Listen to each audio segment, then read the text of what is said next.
So it's really about anybody who wants to discover how coaching can impact their lives. So whether it is, it's the power of coaching, nurturing leadership and personal development. But it's anybody who has a curiosity around coaching, wants to incorporate coaching into their lives, wants to be coached, wants to potentially become a coach, curious about what is coaching, what is this concept that, I can change my life, but how can I do that? Well, there's 9 people here who've explained kind of how it's impacted their lives, because anybody that becomes a qualified coach or goes down the accredited coach route, we've experienced coaching before. We've experienced the impact that it's had on our lives. Okay, everyone, welcome back to Living the Next Chapter. I have a great guest on the podcast, one of my favorite people in the entire world. And I say that without any hesitation because Tamzin Hall is here. And if you've ever listened to the How to Podcast series, you know Tamzin, because she was here many, many times sharing all great things about content creation and all the things that she does as well. And now she's part of a book with some other authors, and her chapter has to be the best chapter in the book, I have to tell you, and because it's Tamzin, and she's here. So Tamzin Hall, welcome to Living the Next Chapter. So exciting to be here. Exciting to be here, right? Who knew when we very first started recording podcasts together that I would write a book? Right. Well, I knew it would happen because you're just amazing. So that's just naturally going to happen. So congratulations on being a part of a new book. Thank you. Tell everybody for the first time hearing your voice here on this podcast, who is Tamzin Hall? Where are you? And kind of what do you do? Let's start with that. Yeah. Okay. So who am I? I am somebody who believes in every single person on this planet and believe we all have such amazing abilities and we just need to see them to realise them. So I'm an advocate of everybody. I am based in the UK, so I live in the UK, right on the south coast, which I would love to say now we're in March. I would love to say the sun's shining, the sky's blue, everything's wonderful, but it's grey, dull and dreary and raining.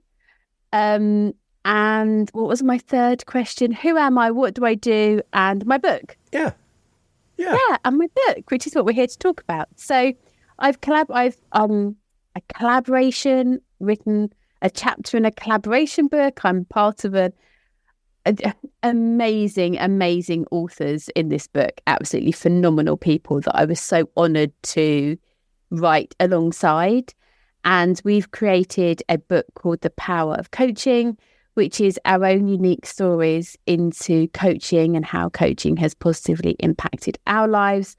And we've all written our chapters slightly differently, and I've been quite open, I suppose, about my chapter and my journey to where I am today, and kind of all the things that, all the things, because I had to limit to 5,000 words, but lots of the things that led me to where I am today in my coaching career and as a person as well. So good.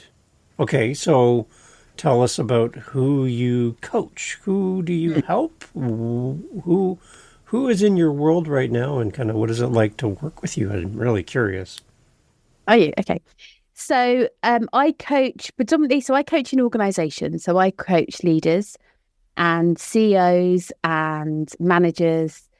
And I started, because I've got a leadership background, I started in leadership coaching, but I did it with play. So I'm a playful coach, and I like bringing play in because I really believe that when we're happy, we're fulfilled, and when we're happy and fulfilled, we're high performing. And what's kind of happened since we last spoke really was I've now transitioned into more of a neurodiversity place or space. So I'm neurodiverse myself, so I'm dyslexic myself. So I am really helping leaders to understand their neurodiverse team members and helping them to manage and effectively manage and support people with dyslexia, dyspraxia, ADHD, autism, bipolar, Tourette's, kind of anything that comes under that neurodiversity banner. And then, so I work with the leader, and I would also then work with the individual. And I think with the book and with the, what I've achieved with the book, the fact that I am dyslexic and the fact that I have written a chapter in a book was not really anything that I ever thought I would be able to do. And especially when I was growing up at school, kind of being told, you're never going to amount to anything, you're somebody that can't focus, you can't write, you can't spell. She's bright, but she can, her homework's rubbish and her work's rubbish, and she's, all of that stuff, the negative things that neurodiverse people hear all the time.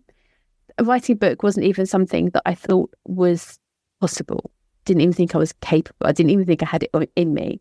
So the fact that kind of I'm sitting here with a chapter in a book is just blows my mind. Yeah. It's exciting. And congratulations. Yep. Like there are so many people in the world that would love to write even a chapter in a book like you have. And they're like, I have no idea where to start. Even how to even find a collaboration book to be a part of. Like how did this find you? Like how did you get involved with this book? Tell me about that part too. So I was really, really lucky because the person that organised kind of the book and, made sure we had everything in on time and did everything and stuck to the word limit and all of that jazz was the lady that ran the coach academy that I trained with. So we were all alumni from the coach academy. So we'd all been through her training and we all brought our own perspectives to the book. It really, I feel like, so we got to, I said to you before we started recording, we got to number one in Kindle before, I think it was about 8 o'clock in the morning. So before 9 o'clock in the morning, we got to number one in Kindle and it's such a great achievement. But by being part of a collaboration, it was phenomenal. It was mind-blowing that because we were all doing our stuff and what we needed to do and we were working together and as a team, it just made me realise when you do things as a team, you can achieve so much more when you kind of try and do it alone. And I haven't written my own full book cover to cover. That's something that now I've written a chapter, something that I'm like, I think I could possibly do this. Mm-hmm. But for people that are just starting out, a collaboration book is, I believe, a really good place to start because you're part of something. You're on this journey with other people. And when we're on a journey on our own, it feels so much harder than when we're on a journey with other people. So, yeah. And did you have any interaction with the other authors at all during the process of writing? Yeah, which was it. I'm such a people person anyway, and there was a couple of people who, I'd jump on calls with and we'd have conversation with and we'd share the chapters with. And the launch party, there were 4 of us that were speaking, and it was just so great to be in a room with people that I'd been on this journey with, and just kind of that, I've got you, we've got each other. Mm-hmm. Philosophy just really was. It was something else when I look back and think it was such a great experience. Yeah, because writing a book can be overwhelming, can be lonely. A lot of doubts pop up in your mind while you're writing on your own by yourself. But to write in community like you did with a bunch of other great creators and people with different stories, you get a really nice collection of insight, not just one person's view on the world. So it's kind of nice to have all the different chapters and everyone represented. Tell us a little bit more about some of the other authors in the book. Who are they and what do they do and what do they kind of write about? Yes, so we were lucky enough to have a great editing publishing company behind us. Good. So they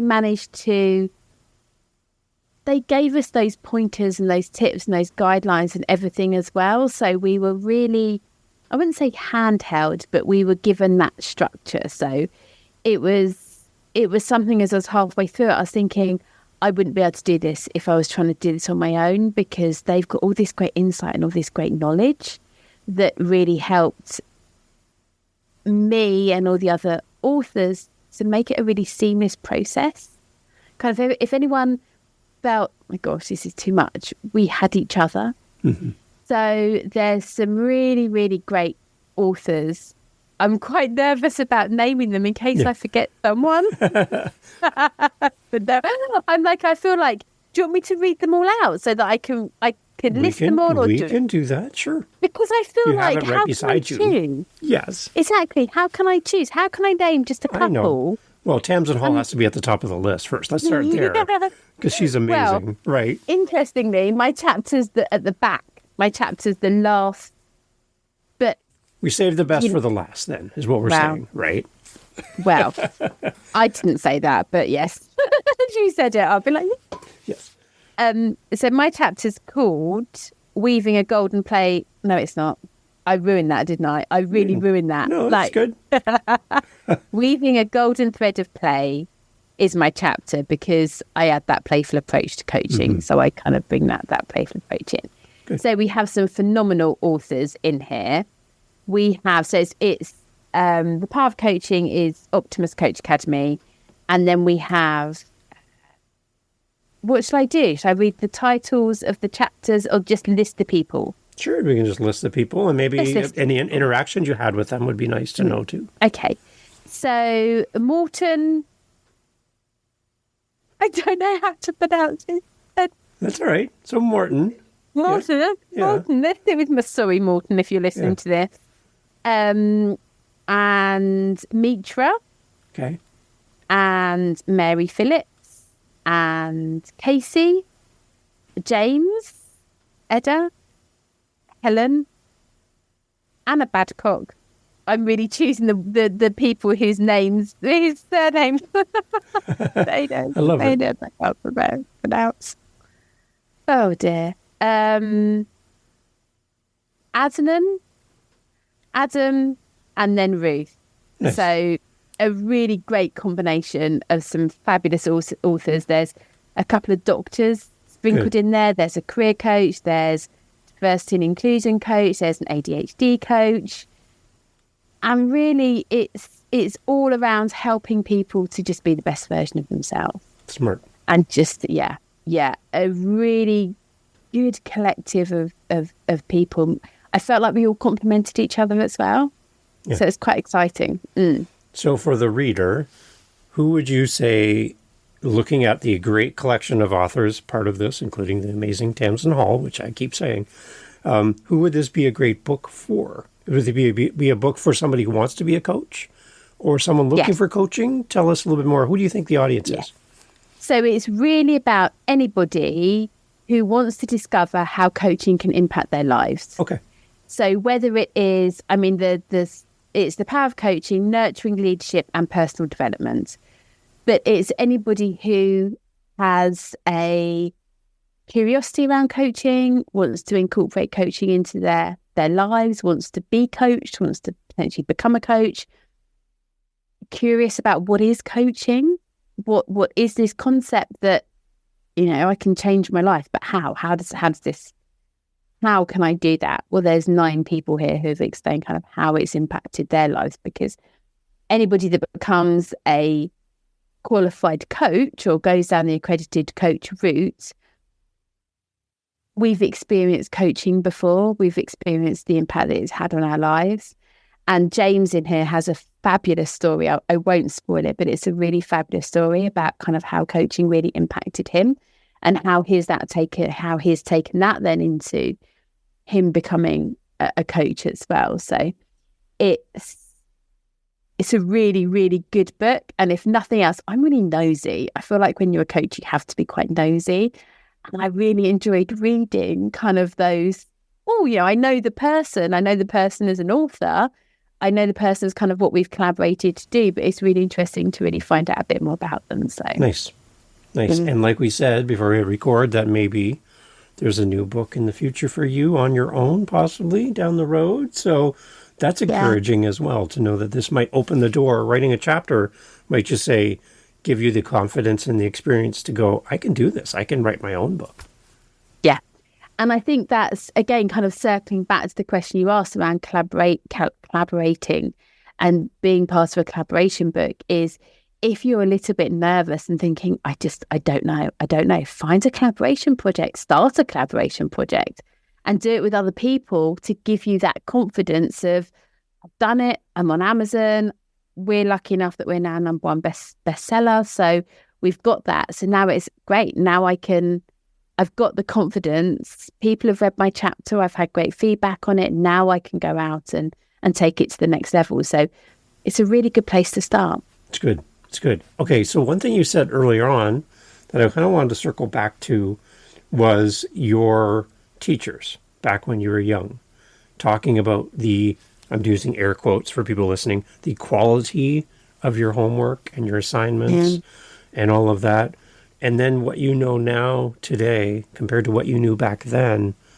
How can we help people who are teachers, leaders, people who are employers, who look at people in their community, in their schools, in their workplace, and they have this opinion of the quality of somebody's output, of their work, of their written documents, of their emails. And knowing what you know now about your journey, how do we help people to be a little more sensitive and understanding so that everyone is included in their workplace or their school? What do we do? Yeah.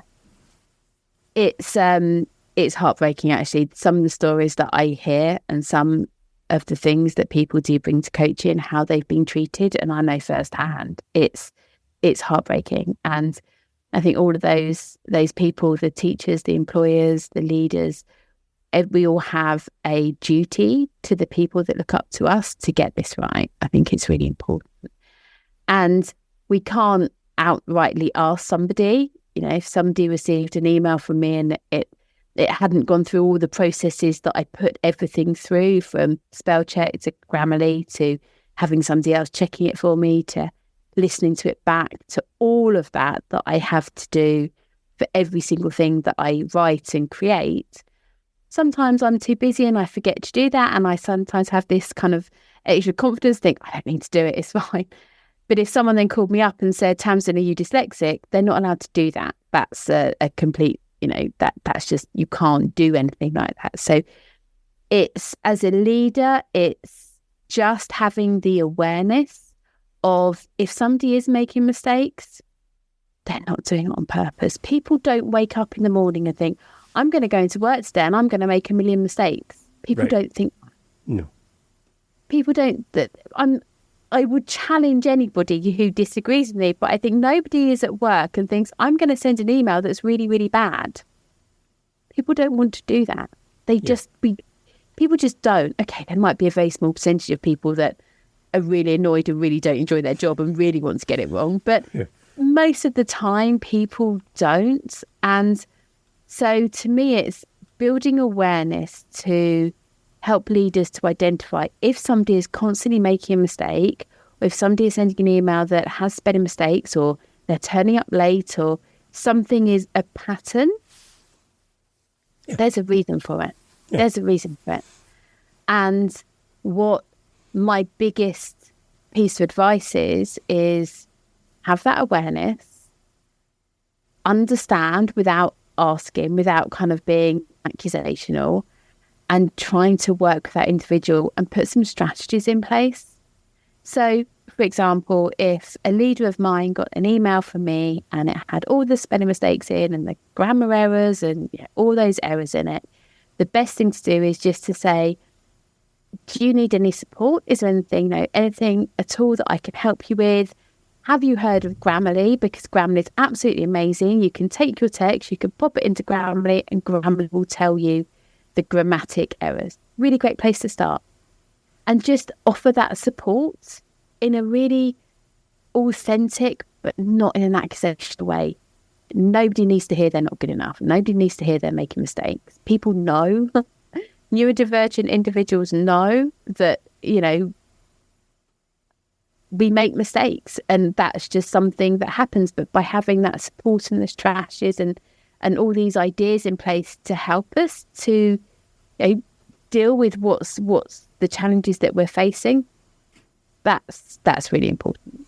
Because I can imagine somebody, Tamzin, as you're talking, someone's in their cubicle at work, doing their best, getting these reports done, getting these emails sent, summarizing the meeting that just happened, doing all of this.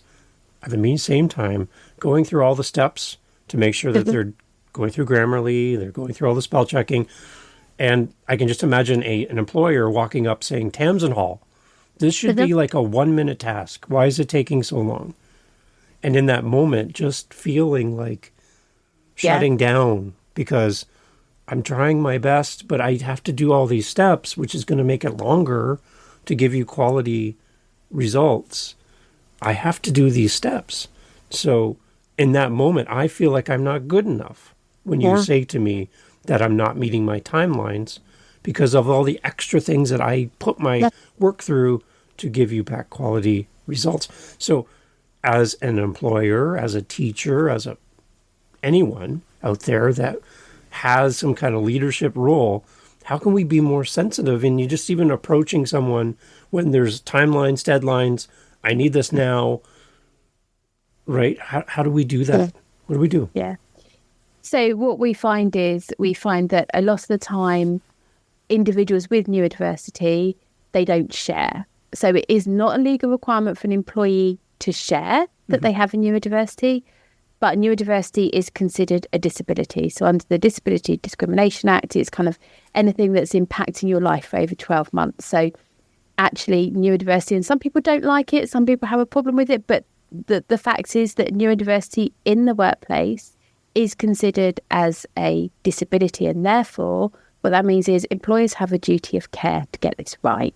So they have to get this right, and calling someone out in the middle of an office, exactly as you've described, is not getting it right. No. And I'm seeing more and more tribunals because employees have not been treated right.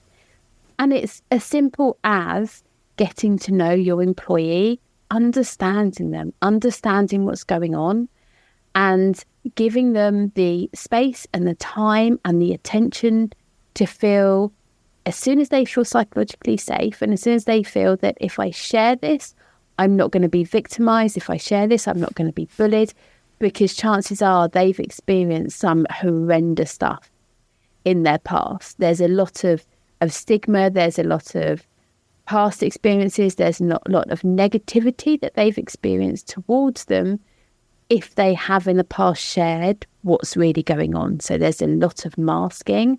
And sometimes it's very difficult for an employer and a leader to really notice and really understand what's going on. But if you have somebody who is struggling with something, or struggling with, your example, getting the task load done, take them into a room, take them out for coffee, have a conversation with them in a private room so that not everyone can hear, and just sit them down and just say, I really want to help you.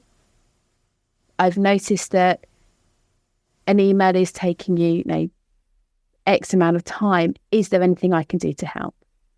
And you might have to ask 5, 10, 15 times. And as a leader, that can be quite frustrating because you have KPIs, you have deadlines, you have things that you need to get done. Getting the balance right is so important. So important. So have a private conversation, offer support. Don't call people out in front of other people. That's the worst thing that we can do. Just be really gentle and understanding, and offer that space of, hey, I'm here to help. I'm here to help. And what I do find quite a lot of the time is people won't talk to their line manager because they're so scared of the implications. So if there is something that you think, I think there's something that's going on with this individual, I don't know what it is, neurodiversity awareness training is a great place to start. And then leading on from that, kind of that coaching aspect as well to really help and support. But I think, I would like to think that I'm proof that anybody with a neurodiversity, and there's so many people out there, there's Richard Branson, he's got dyslexia. 20% of, I think I've got that stat right, 20% of no, hang on a second. It's my dyslexia. I've got really bad working memory. So I'm like, there's a really good percentage here that I just need to share with you, because I think it's really important to 40% of self-made millionaires are dyslexic. Really? So, yeah. So the neurodivergent individuals in teams, in organizations, they have so much to give. They have chapters of books inside them and business ideas and so much creativity and so much to give. If we give them that support, they will be phenomenal. Mm-hmm. I love it.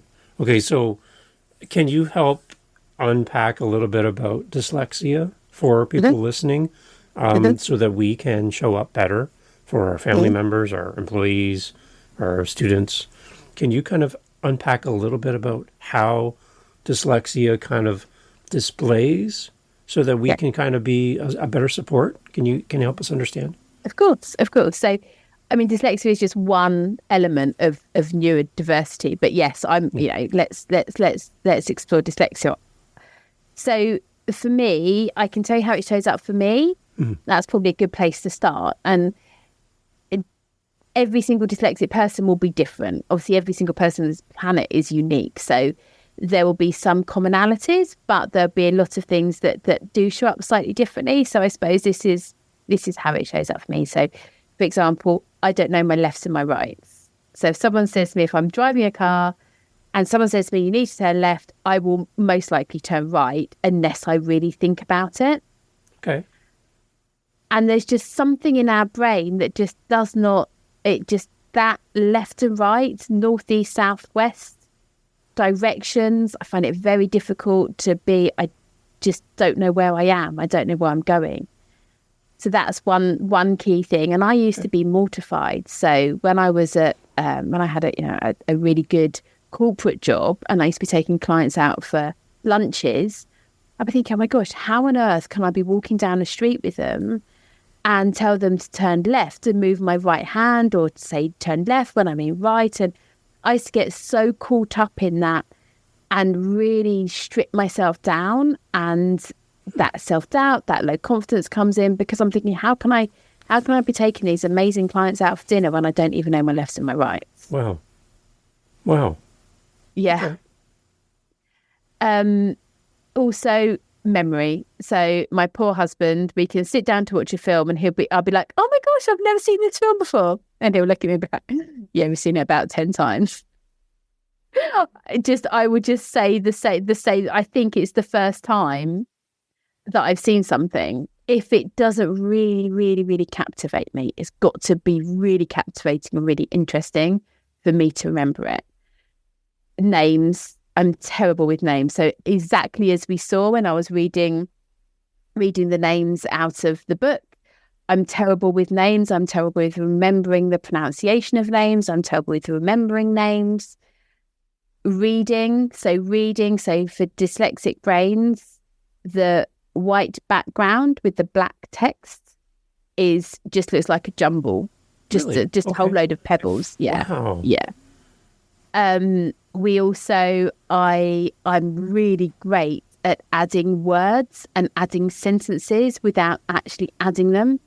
So I can read something and I've added stuff in, or I've taken stuff out, which is why on Word you have word dictate and word read aloud, which are just lifesavers for me, because I can write something, and exactly with the chapter of the book, I wrote it and I then put word read aloud on, and it would read it back to me.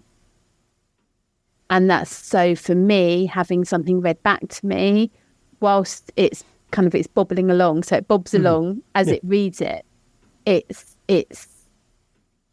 can then sink in. Otherwise I can just read text and I can be reading it and it's just not even, I don't even think it's entering. There's kind of this filter that stops the information going in. Well, Tamzin, I can tell you one thing. You show up in this world and help so many people. And there's a light about you. There's something special about you and how you help people. And I count you as a great friend here in Canada. No. Again, like I said, when we got to connect about your book, I'm just thinking I'm just so excited to have time with you again and to chat with you. Thank And I'm just cheering you on. I just think Thank you're such a you. great person. And to hear that you have a book now and there's chapters out there and your journey is now continuing and it's going to open more doors for you to do even more things, to help more people. That's probably the biggest excitement for me, is because I see your potential in helping people to be unlimited. If you had no limit to your time and no limit to finances, you could help so many people. So I would, literally. what I'm saying, everybody, is to help support Tamzin and all of the amazing authors a part of this book, is to go buy a copy of the book. Leave an amazing review about the book. Don't just say, great book, great authors. No, you can do better than that as a reader. Leave an amazing review about the book. Tell everybody why this book matters, who it's for, share your thoughts, your insight, things that stand out to you as a reader. Put that all in the reviews wherever you buy the book, so that Tamzin and all of the other great authors a part of this project can see and be encouraged for sharing their story. And Tamzin, again, I have a special place for you in my calendar and in my heart because you're such a great person. So I wanted you to know that. So thank you for making time for us and for all these things. What is next for you, Tamzin? Tell us. You're helping companies, you're helping businesses. If I'm looking for somebody like you to work with, I want to know how to do that. Can you kind of give us all the information about what it's like to work with you and the services you're going to offer to us? Yeah, I'd love to. I think thank you so much for saying that. Actually, that's really, that's kind of taken my words away, really, because that's what I'm here to do, is really just to help people. And if I can inspire and help even just one person to show up and just say, hey, this is me and that's okay. That's what it's all about. It's, for me, that's what matters. And when you said, if time and money were no issue, I'd be like, oh my gosh, I just cannot imagine, just what I could do if time and money were infinite. It would just be, yes, oh my gosh, I could really change the world. And that excites me. And that's something that, so for me, it's, if there's anybody listening who manages a team, has a business, has clients, has anybody around them who could potentially have a neurodiversity. So that's anything from autism to ADHD to dyslexia to Tourette's, anything like that.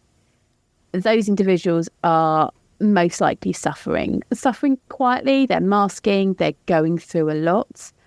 And we don't realise just a flippant comment or a statement or something that we would do normally could really, really impact somebody. And I just want to help and support everybody who's interacting with somebody with a neurodiversity to do what nobody wants to upset. Nobody intentionally wants to say something wrong. Leaders do not intentionally want to have one of their employees going to the toilet and crying for half an hour because they feel shame.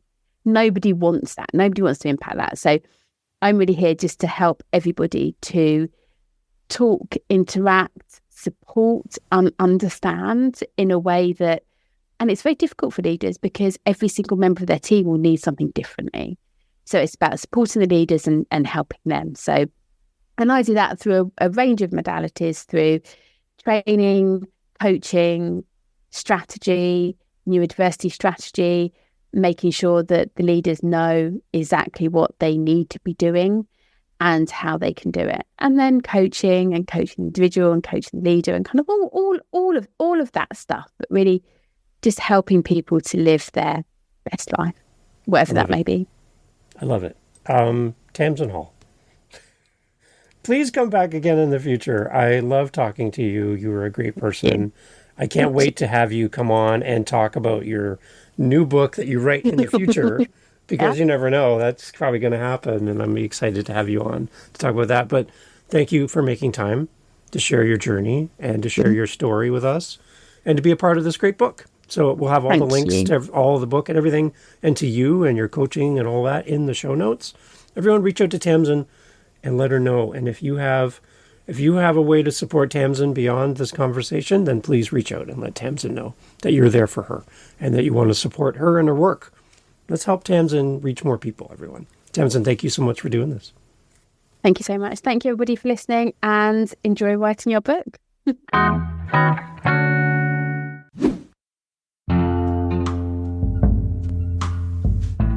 Hey, well, thank you for listening. It's a new year, and we're excited to be releasing even more great episodes of Living the Next Chapter, and we want you to come along for the journey. Thank you for being here. If you know of an author that you would love to have featured on the podcast, an author that you enjoy, an author that brings you that excitement, that you would just love to hear them interviewed on this podcast, I would love to hear your suggestion for a future guest, and what would be a question or two that you would want us to ask them on your behalf. Go to livinginthenextchapter.com. There's a little speak pipe icon there. You can leave me a voice message. Tell me who should be on the show and give me some question ideas. And I'll use your request and reach out to that author and invite them on and give you full credit for the idea. livingthenextchapter.com. Would love to hear your suggestion, and thank you for listening. Catch you on the next episode.